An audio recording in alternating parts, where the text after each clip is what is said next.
ഇന്നിപ്പോൾ കോട്ടയത്ത് ഒരു ആശുപത്രി കെട്ടിടം തകർന്നു വീണിരിക്കുന്നു. നമ്മുടെ ആരോഗ്യമന്ത്രി പറയുന്നതെല്ലാം പച്ചക്കള്ളം. ഈ ആരോഗ്യമന്ത്രിയെ ബിഹൈൻഡ് ദ കർട്ടൻ ആരെങ്കിലും പരിശീലിപ്പിക്കുന്നുണ്ടോ കള്ളം പറയാനായിട്ടും? ആ ബോഡി ലാംഗ്വേജ്, ഞാൻ അവരോടൊപ്പം വർക്ക് ചെയ്തിരുന്ന ഒരു വ്യക്തിയാണ്. അപ്പോൾ അന്നത്തെ ഒരു വീണ ജോർജ് അല്ല ഇപ്പോൾ മന്ത്രിയായി കഴിഞ്ഞ് രണ്ടാമതൊരു ടേം MLA കൂടിയാകുമ്പോൾ എന്താ താങ്കൾക്ക്? മാർക്സിസ്റ്റ് പാർട്ടിയുടെ നേതാക്കന്മാർക്ക് മാർക്സിസ്റ്റ് പാർട്ടിയിൽ നിന്ന് മാർക്സിസത്തിൽ നിന്ന് മരുമോനിസത്തിലേക്ക് വരുമ്പോൾ സ്വാഭാവികമായിട്ടും ഈ കള്ളം പറഞ്ഞേ പിടിച്ചു നിൽക്കാൻ പറ്റുള്ളൂ. പണ്ടേ മാർക്സിസ്റ്റ് നേതാക്കന്മാരുടെ നിലപാടെന്ന് പറഞ്ഞാൽ ഒരു കള്ളം പലവട്ടം ആവർത്തിച്ച് പറഞ്ഞ് ആളുകളെ കൊണ്ട് വിശ്വസിപ്പിക്കുക. അതൊരു 30 വർഷം കഴിയുമ്പോൾ, 3-4 പതിറ്റാണ്ട് കഴിയുമ്പോൾ തിരുത്തി പറയുക. ഇപ്പോൾ കൂത്തുപറമ്പിലൊക്കെ സംഭവിച്ച പോലെ പറഞ്ഞതൊക്കെ വിഴുങ്ങുക. അതായിരുന്നു അവരുടെ പണ്ട് തൊട്ടുള്ള നിലപാട്. ഇപ്പോൾ ഭയങ്കര സ്പോണ്ടേനിയസ് ആയിട്ടാണ് കള്ളം പറയുന്നത്. ഇന്ന് തന്നെ വീണ ജോർജ് കോട്ടയം മെഡിക്കൽ കോളേജിലെ ആ ബിൽഡിംഗ് ഇടിഞ്ഞു വീണതുമായി ബന്ധപ്പെട്ട് നടത്തിയ സ്റ്റേറ്റ്മെന്റ് തികഞ്ഞ കള്ളമല്ലേ? തീർച്ചയായിട്ടും. 2 മന്ത്രിമാർ, വീണ ജോർജും അതുപോലെ VN വാസവനും, മാറി മാറി കള്ളം പറഞ്ഞത് കൊണ്ടാണ് ഒരു സ്ത്രീ മരണപ്പെടാൻ സാഹചര്യം ഉണ്ടായത്. 2 മണിക്കൂറോളമാണ് രക്ഷാപ്രവർത്തനം വൈകിയത്. അതിന്റെ പൂർണ്ണ ഉത്തരവാദിത്തം ഈ 2 മന്ത്രിമാർക്ക്. ഈ 2 മന്ത്രിമാർ മനുഷ്യത്വം അല്പമെങ്കിലും അവശേഷിക്കുന്നുണ്ടെങ്കിൽ ഇനി ഈ സ്ഥാനത്തിരിക്കാൻ യോഗ്യരല്ല. കാരണം ഒരു കെട്ടിടം ഇടിഞ്ഞു വീഴുമ്പോൾ അത് സംസ്ഥാന സർക്കാരിന്റെ ഇൻഫ്രാസ്ട്രക്ചർ ഡെവലപ്മെന്റുമായി ബന്ധപ്പെട്ട ഒരു വിഷയമാണ്, ആരോഗ്യ വകുപ്പുമായി ബന്ധപ്പെട്ട വിഷയമാണ്. അത് സിസ്റ്റത്തിന്റെ ഫെയിലിയർ ആണെന്നൊക്കെ പറയുമ്പോൾ തന്നെ ഈ മരണത്തിന് കാരണമായിട്ടുള്ള രക്ഷാപ്രവർത്തനം വൈകുന്നതിന് കാരണമായിട്ടുള്ള ആ അലംഭാവം, അത് ഇന്ന് ഈ 2 മന്ത്രിമാർ നടത്തിയ കള്ളത്തെ സംരക്ഷിക്കാൻ വേണ്ടിയിട്ട് വന്ന അലംഭാവമാണ്. ഈ മരണം അപകടത്തിലൂടെ മാത്രമല്ല, മന്ത്രിമാരുടെ കള്ളത്തിലൂടെ കൂടെ ഉണ്ടായിരുന്നു. കാരണം അത് അവിടുത്തെ ഓപ്പറേഷൻ തിയേറ്ററിൽ ഓപ്പറേഷന് വിധേയമാകുന്ന രോഗികളുടെ കൂട്ടിരിപ്പുകാർ ശുചിമുറി ആവശ്യത്തിന് വേണ്ടി ഉപയോഗിച്ചിരുന്ന കെട്ടിടം കാലപ്പഴക്കം കൊണ്ട് ഉപയോഗിക്കേണ്ട എന്ന് തീരുമാനിച്ചു എന്നൊക്കെ പറയുമ്പോഴും ഇന്നും എത്രയോ ആളുകൾ ആ ബിൽഡിങ്ങിനകത്തെ ശുചിമുറി ഉപയോഗിച്ചതായിട്ട് റിപ്പോർട്ട് പുറത്തു വരുന്നു. പലരും അല്പം മുമ്പ് പോലുമാണ് അതിൽ നിന്ന് പുറത്തേക്ക് വരാൻ പറ്റിയത്. അല്പം മുമ്പ് അവരുടെ ആവശ്യം കഴിഞ്ഞ് പുറത്തു വന്നുകൊണ്ട് മാത്രം അപകടത്തിൽപ്പെട്ടില്ല. അപ്പൊ ഈ അപകടത്തിൽപ്പെടുമ്പോൾ ഈ പൊളിഞ്ഞു വീഴുന്നതൊന്നും ഞങ്ങളുടെ അല്ല, അല്ലെങ്കിൽ ഞങ്ങൾക്കൊരു ഉത്തരവാദിത്വം ഇല്ലെന്ന് പറയാം.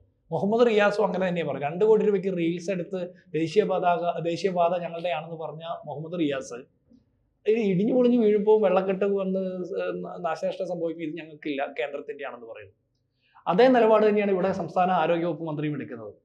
കേരള മോഡൽ എന്ന് പറഞ്ഞാൽ ആരോഗ്യ വകുപ്പ് പൊതുജനാരോഗ്യവും അതുപോലെ പൊതുവിദ്യാഭ്യാസവുമാണ് കേരള മോഡലിന്റെ 2 ചിറകുകളായിട്ട് നമ്മൾ ലോകം മുഴുവൻ വാഴ്ത്തി നമ്മളെ അത്രത്തോളം അപ്രിഷിയേറ്റ് ചെയ്തുകൊണ്ടിരുന്നത്. തീർച്ചയായും ഈ 2 മേഖലയും ഇന്ന് വലിയ തകർച്ചയാണ്.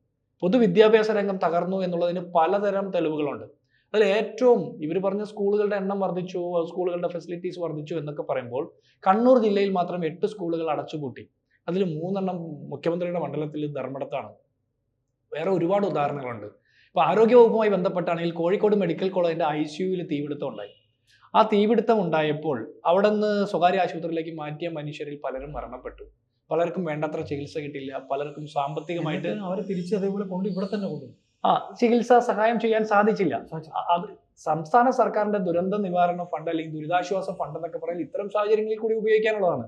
കോടിയേരി ബാലകൃഷ്ണന്റെ ഡ്രൈവർ അപകടത്തിൽപ്പെടുമ്പോൾ കൊടുക്കാനുള്ളതോ അല്ലെങ്കിൽ ഉഴവൂർ വിജയനെ പോലുള്ള മറ്റേ LDF നേതാക്കന്മാർക്ക് മരണാനന്തരം കൊടുക്കാൻ വേണ്ടിയിട്ടുള്ളതൊന്നും മാത്രമല്ല, സാധാരണ മനുഷ്യർക്ക് ഇത്തരം സാഹചര്യങ്ങളിൽ എടുത്ത് ഉപയോഗിക്കാൻ കൂടിയുള്ളതാണ് ദുരിതാശ്വാസ നിധിയിൽ നിന്നുള്ള ഫണ്ടൊക്കെ.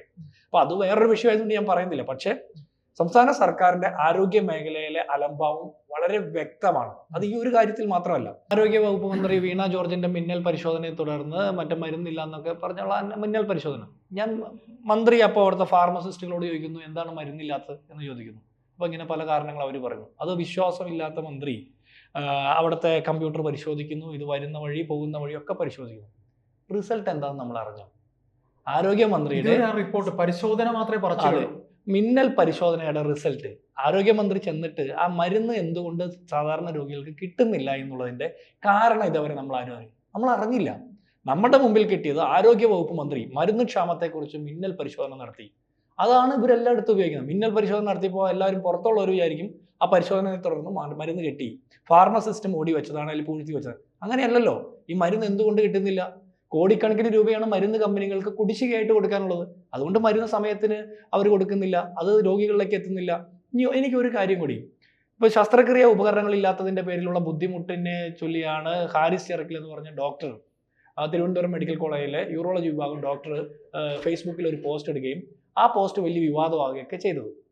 അതാണല്ലോ ഇപ്പോൾ ഈ ചർച്ചയ്ക്ക് ആധാരമായിട്ടുള്ളത്. ഈ മഴക്കാലമാകുമ്പോൾ പകർച്ചവ്യാധികൾ പടർന്നു പിടിക്കുന്ന ഒരു സാഹചര്യത്തിൽ എന്തുകൊണ്ടാണ് കേരളത്തിലെ സർക്കാർ ആശുപത്രികളിൽ മരുന്ന് ക്ഷാമം ഉണ്ടാകുന്നത്? എന്തുകൊണ്ടാണ് ചികിത്സാ പിഴവുകൾ ഉണ്ടാകുന്നത്? അപ്പോൾ കേരളത്തിലെ സ്വകാര്യ മേഖലയിലെ മരുന്ന് കമ്പനികളോ മറ്റു പലരുമായിട്ടൊക്കെ സംസ്ഥാന സർക്കാരിലെ ഉന്നതർക്ക് ബന്ധമുണ്ടോ എന്ന് സംശയിക്കണം. അതിൻ്റെ കാരണം, ഒരു സ്വകാര്യ ആശുപത്രിയുടെയും പരിസരങ്ങളിൽ നമ്മൾ ഇതുപോലെ കുമിഞ്ഞുകൂടുന്ന മെഡിക്കൽ ഷോപ്പുകളോ ലാബുകളോ സ്വകാര്യ ലാബുകളോ സ്കാനിങ് സെന്ററുകളോ ശസ്ത്രക്രിയാ ഉപകരണങ്ങൾ വിൽക്കുന്ന സ്ഥാപനങ്ങളോ നമ്മൾ കാണാറില്ല. ആ മേഖലയിൽ ജോലി എടുക്കുന്നവരൊന്നും ഞാൻ മോശമായിട്ട് പറയുന്നില്ല. പക്ഷേ എന്തുകൊണ്ടാണ് സർക്കാർ മെഡിക്കൽ കോളേജിന്റെയും സർക്കാർ ആശുപത്രികളുടെയും ചുറ്റുവട്ടത്ത് ശസ്ത്രക്രിയാ ഉപകരണങ്ങൾ പോലും വിൽക്കുന്ന സ്ഥാപനങ്ങൾ വരുന്നത്? എന്തുകൊണ്ടാണ് ഇതുപോലെ ലാബുകളുടെ എണ്ണം കൂടി വരുന്നത്? ഇതുപോലെ സ്കാനിങ് സെന്ററുകൾ പ്രാക്ടീസ് വളരെ വർദ്ധിച്ചിട്ടുണ്ട്. അങ്ങനെ വേണം സംശയിക്കാൻ.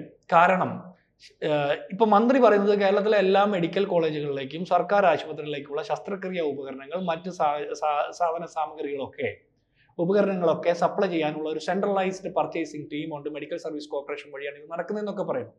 പിന്നെ എങ്ങനെയാണ് സർക്കാർ ആശുപത്രികളുടെ ചുറ്റുവട്ടത്ത് സർജിക്കൽ എക്യുപ്മെന്റ്സ് വിൽക്കുന്ന സ്ഥാപനങ്ങൾ വരുന്നത്? എന്തിനാണ് അത് അവിടെ സ്ഥാപനങ്ങൾ പ്രവർത്തിക്കുന്നത്? ആരാണ് അതിന്റെ കൺസ്യൂമേഴ്സ്? ആരാണ് അത് മേടിക്കുന്നത്? അത് മേടിച്ചത് എന്തായാലും സർക്കാർ ആശുപത്രിയിലെ ഉപയോഗത്തിനാണ് കൊടുക്കുന്നത്. അപ്പോൾ രോഗികളുടെ കൂട്ടിരിപ്പുകാർ പറയുന്ന ആരോപണം വാസ്തവമാണ്. കാരണം സർക്കാർ ആശുപത്രികളിൽ ഇല്ലാതെ വരുന്ന സാധനങ്ങളും സാമഗ്രികളും രോഗികളെ കൊണ്ട് തന്നെ പിരിവിട്ട് മേടിപ്പിച്ച് ഉപയോഗിക്കുന്നു. അതിന്റെ അർത്ഥം ഈ സർക്കാർ ആശുപത്രിയിൽ ചികിത്സയ്ക്ക് പോകുന്ന ഒരു ഗതിയും പരഗതിയില്ലാത്ത മനുഷ്യരാണ് അല്ലേ? നമ്മൾ ആ തിരുവനന്തപുരം മെഡിക്കൽ കോളേജിൽ പോകുമ്പോഴേ ചില വാർഡുകൾ നമ്മൾ കാണണം, കാലിത്തൊഴുത്ത് നമ്മൾ തോറ്റുപോകും. പറഞ്ഞോളൂ. അല്ല, ഞാൻ പറഞ്ഞ അത്രയും ദുരിതമായിട്ടുള്ള സാഹചര്യത്തിൽ കിടക്കുന്ന മനുഷ്യരെ കൊണ്ട് അവരുടെ ചികിത്സയ്ക്ക് ആവശ്യമുള്ള ഉപകരണങ്ങൾ പിരിവിട്ട് മേടിപ്പിക്കേണ്ടി വരുന്നു എന്ന് പറഞ്ഞാൽ അത് സംസ്ഥാനത്തെ ആരോഗ്യ വകുപ്പിന്റെ ഒരു ദുര്യോഗമാണ്. ഇത് മന്ത്രിമാരുടെ PR എക്സസൈസിലൂടെ മൂടി വയ്ക്കാൻ പറ്റില്ല. പല ഡോക്ടർമാരും വകുപ്പ് മേധാവിമാരും PF വരെ ലോൺ എടുത്തിട്ട് ഉപകരണങ്ങൾ വാങ്ങിച്ച ചരിത്രമുണ്ട്.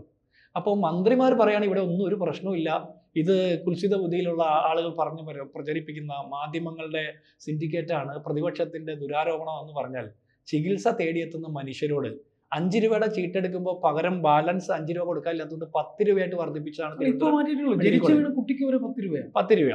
അപ്പൊ അങ്ങനെ ഫ്രീ ടോക്കണിന്റെ പൈസ കൂട്ടി 10 രൂപ വരെ ആക്കുന്ന സർക്കാർ ആശുപത്രിയിൽ അവർ കൊടുക്കുന്ന ചികിത്സയും നമ്മൾ ചോദിക്കേണ്ടത്, ഈ ആശുപത്രി സംരക്ഷണ സമിതി എന്ന് പറഞ്ഞൊരു സംരക്ഷണ സമിതി ഉണ്ടാക്കിയിട്ടുണ്ട്. ഞാൻ തിരുവനന്തപുരം ജില്ലക്കാരനാണ്. ഈ മെഡിക്കൽ കോളേജിന്റെ സംരക്ഷണ സമിതിയിലെ ആൾക്കാരെ ജിൻഡോയ്ക്ക് അറിയാമോ? എനിക്ക് അങ്ങനെ വ്യക്തിപരമായിട്ട് അറിയാം. എല്ലാം CPM. ഈ കേരളത്തിനകത്തുള്ള എല്ലാ ആശുപത്രി സംരക്ഷണ സമിതിക്കകത്തും CPM കൗൺസിലർമാരും CPM തന്നെ ജില്ലാ കമ്മിറ്റിയിലോ ഏരിയ കമ്മിറ്റിയിലുള്ള ആൾക്കാരാണ്. ഈ താൽക്കാലിക നിയമനങ്ങൾക്കൊക്കെ തന്നെ ഇവർ എത്രയെങ്കിലും ലക്ഷം രൂപ വാങ്ങിച്ചുകൊണ്ടാണ് ഇവർ ചെയ്യുന്നത്. തീർച്ചയായിട്ടും. ഇപ്പോൾ ഞാനൊരു ഉദാഹരണം ഇതുമായിട്ട് കണക്ട് ചെയ്ത്, ഇപ്പോൾ കളമശ്ശേരി മെഡിക്കൽ കോളേജിൽ നഴ്സിംഗ് അസിസ്റ്റന്റുമാർ വേണ്ടത് 150 പേരാണ്. അതിൽ 28 പേരേ ഉള്ളൂ, ബാക്കി മുഴുവൻ താൽക്കാലികമാണ്. 500 പേരെയാണ് അറ്റൻഡർമാർ വേണ്ടത്. അതിൽ ഒരാളെ സ്ഥിര നിയമനമുള്ളൂ. ബാക്കി ആളുകൾ ഉണ്ടോ എന്നറിയില്ല. ഉണ്ടെങ്കിൽ അതൊക്കെ ഇത്തരത്തിലുള്ള കൈക്കൂലി വാങ്ങിക്കൊണ്ട് നിയമനങ്ങളാണ്. PSC നിയമനം നടക്കുന്നില്ല എന്ന് പറയുമ്പോൾ എനിക്ക് വ്യക്തമായിട്ട് അറിയാം തിരുവനന്തപുരം ജില്ലയിൽ ആരാണ് തിരുവനന്തപുരം മെഡിക്കൽ കോളേജ് നിയന്ത്രിക്കുന്നത്. ഞാൻ പേര് പറയുന്നില്ലെന്നേ ഉള്ളൂ. അല്ല, അപ്പൊ കേരളത്തിൽ അങ്ങനെ എല്ലായിടത്തും നടക്കുന്നത്. ഇപ്പൊ കളമശ്ശേരി മെഡിക്കൽ കോളേജിലെ സൂപ്രണ്ട് ഇൻചാർജ് ഗണേഷ് മോഹന, അദ്ദേഹത്തിന്റെ ഭാര്യ അവിടുന്ന് അനധികൃത ലീവ് എടുത്ത് തൃപ്പൂണിത്തറയിലെ ഒരു നഴ്സിംഗ് ഹോമിൽ ജോലി ചെയ്യാണ്. അനധികൃത നിയമനമാണെന്ന് കണ്ടെത്തിയിട്ടുണ്ട്. ഇതേവരെ അവർ തിരിച്ചു വന്നിട്ടുണ്ടോ എന്ന് അറിയില്ല. അപ്പൊ ഇത് കേരളത്തിലെ എമ്പാടും സർക്കാർ ആശുപത്രികളിൽ കുടുംബശ്രീ ക്യാൻറ്റീനിൽ പോലും പിൻവാതിൽ നിയമനം നടത്താൻ ശ്രമിക്കുന്ന CPM-കാർ സർക്കാർ ആശുപത്രിയിൽ അതാ നടന്നത്. യാതൊരു ടെക്നിക്കൽ നോഹവും ഇല്ലാതെ, ഇത്തരത്തിൽ യാതൊരു ജോലിയും ചെയ്ത് പരിചയമില്ലാതെ ഇവരുടെ പാർട്ടിയുടെ ആജ്ഞാനുവർത്തികളായിട്ടുള്ള കുറെ ആളുകളെ തിരികെ കയറ്റിക്കൊണ്ട് ഇവിടുത്തെ ആരോഗ്യരംഗവും ഇവർ നശിപ്പിച്ചു. ഇപ്പോൾ KM എബ്രഹാമിനെ പോലുള്ള ആളുകളെയൊക്കെ റിട്ടയർമെന്റിന് ശേഷം ലക്ഷക്കണക്കിന് രൂപ ശമ്പളം കൊടുത്ത് കിഫ്ബിയുടെ തലപ്പത്ത് ഇരുത്തിയതുപോലെ ഇവര് KM എബ്രഹാമിന് എത്ര ലക്ഷം കൊടുക്കുന്നു അതേപോലെ തന്നെ ആയിരക്കണക്കിന് പതിനായിരക്കണക്കിന് സഖാക്കന്മാരെ, യാതൊരു കഴിവും പ്രാപ്തിയും ഇല്ലാത്ത ആ മേഖലയുമായി ബന്ധമില്ലാത്ത സഖാക്കന്മാരെ തിരികെ കയറ്റാൻ ആരോഗ്യ രംഗത്ത് വരെ ഇവർ ശ്രമിക്കുകയാണ്. ഈ തീർച്ചയായിട്ടും ആരോഗ്യരംഗം നേരിടുന്ന ദുര്യോഗത്തിന്റെ കാരണം അതാണ്. കേരള മോഡൽ എന്ന് നമ്മൾ വാഴ്ത്തിപ്പാടിയ കേരളത്തിലെ ആരോഗ്യ രംഗം ഇത്രയും തകർച്ചയിലേക്ക് പോകാനുള്ള പ്രധാനപ്പെട്ട കാരണം യഥാർത്ഥ വിഷയങ്ങളെ കാണാതെ മന്ത്രിമാർ PR എക്സസൈസിലൂടെ ഇതിനെല്ലാം മൂടി വെക്കാൻ നോക്കുന്ന. ഇപ്പൊ കോട്ടയം മെഡിക്കൽ കോളേജ് അവിടെ ഇടിഞ്ഞു വീണ് മരണപ്പെട്ട ആ സ്ത്രീയുടെ ജീവന് അല്ലെങ്കിൽ ആ കുടുംബത്തിന്റെ സങ്കടത്തിന് അവരെ കെട്ടിടത്തിന്റെ അവശിഷ്ടങ്ങൾക്കിടയിൽ കിടന്നത്. അപ്പോഴാണ് ഈ മന്ത്രി ഇത് വരാൻ വൈകി അല്ലെ പറഞ്ഞോളൂ. മന്ത്രി പറഞ്ഞത് അവിടെ ആരും ചെന്നിട്ടില്ല എന്ന് പൂർണ്ണ ഉത്തരവാദിത്തത്തോടെ പറയുന്നത്. എന്ത് അറിവിലാണ് പറയുന്നത്? എന്ത് അന്വേഷണം നടത്തിയിട്ടാണ് പറയുന്നത്? ആ 2 മണിക്കൂർ വൈകിയപ്പോൾ അത് JCB മറ്റു ഉപകരണങ്ങൾ ഉപയോഗിച്ച് അത് തെരച്ചിൽ നടത്തി അവരെ നേരത്തെ കണ്ടെത്തിയെങ്കിൽ ചിലപ്പോൾ അവരുടെ ജീവൻ രക്ഷിക്കാമായിരുന്നു. അപ്പൊ മന്ത്രിമാർ പറയുന്ന ഇവിടെ ഒരു പ്രശ്നമില്ല എന്ന് പറഞ്ഞ് മൂടി വെച്ചാൽ പണ്ട് ബംഗാളിൽ ഇങ്ങനെ തന്നെ സംഭവിച്ചത്. 33 വർഷം അവർ മൂടി വെച്ചു. അവസാനം തോറ്റ് സ്വന്തം പാർട്ടി ആഫീസ് പോലും കൈവിട്ടു പോകുന്ന സാഹചര്യം ഉണ്ടായി. കേരളത്തിലും ആ സാഹചര്യം വിദൂരമല്ല.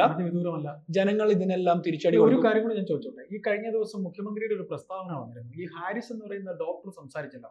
ഈ ഡോക്ടർ സംസാരിച്ചതിൽ അദ്ദേഹത്തിന്റെ ആ ഒരു പ്രസ്താവനയെ മുഖ്യമന്ത്രി വളച്ചൊടിച്ചാൽ സംസാരിച്ചത്. സിസ്റ്റം ഫെയിലിയർ എന്ന് വീണ ജോർജ് പറയുന്നു. മുഖ്യമന്ത്രി ആ പറഞ്ഞ അതും കൂടെ നമുക്ക് സംസാരിച്ചുകൊണ്ട് ഈ സംസാരം നമുക്ക് അവസാനിക്കും. അല്ല, ഹാരിസ് ഷിറക്കൽ പറഞ്ഞ പ്രസ്താവന മോശപ്പെട്ട കാര്യമാണ്. അത് ഉത്തരവാദിത്ത ലംഘനമാണ്. ഒരു പൊതു സർക്കാർ ഉദ്യോഗസ്ഥൻ ചെയ്യാൻ പാടില്ലാത്തതാണെങ്കിൽ 2-3 ദിവസം മുമ്പാണ് അദ്ദേഹം M സ്വരാജിനെ പിന്തുണച്ചുകൊണ്ട് നിലമ്പൂർ ഇലക്ഷനുമായി ബന്ധപ്പെട്ട് കൃത്യമായ ഒരു പൊളിറ്റിക്കൽ സ്റ്റേറ്റ്മെന്റ് പറഞ്ഞത്. സർക്കാർ ഉദ്യോഗസ്ഥർക്ക് അങ്ങനെ അഭിപ്രായം പറയാമോ? അങ്ങനെ ചട്ടവിരുദ്ധമായിട്ട് അഭിപ്രായം പറഞ്ഞതിന്റെ പേരിൽ നടപടിയൊന്നും സ്വീകരിക്കുന്നത് നമ്മൾ കണ്ടില്ല. അപ്പൊ ഇവരെ വാഴ്ത്തിപ്പാടിയാൽ, ഇവരുടെ പാർട്ടിയോ പാർട്ടി നേതാക്കന്മാരെയോ മന്ത്രിമാരെയോ മന്ത്രിസഭയോ വാഴ്ത്തിയാൽ അത് നല്ല പരിപാടി.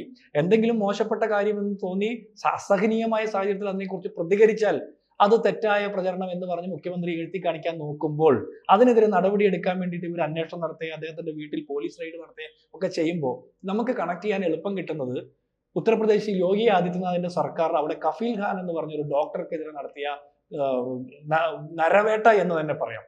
അവിടെ കുട്ടികൾ ഓക്സിജൻ കിട്ടാതെ മരണപ്പെട്ടതുമായി ബന്ധപ്പെട്ട വാർത്ത പുറത്തു വന്നപ്പോൾ സ്വന്തം ശമ്പളം ഉപയോഗിച്ച് ഓക്സിജൻ സിലിണ്ടർ കൊണ്ടുവന്ന് കുട്ടികളുടെ ജീവൻ രക്ഷിക്കാൻ നോക്കി ആ മനുഷ്യനെ എത്ര മാസമാണ് ജയിലിൽ പിടിച്ചിട്ടത്?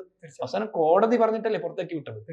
അപ്പോൾ ഉത്തർപ്രദേശിലെ യോഗി ആദിത്യനാഥിന്റെ സർക്കാരിന് സമമായിട്ടുള്ള ഒരു സംഘപരിവാർ സർക്കാരാണ് കേരളം ഭരിക്കുന്നതെന്ന് നമുക്ക് അർദ്ധസംഖ്യക്കിടയില്ലാതെ പറയാൻ പറ്റും.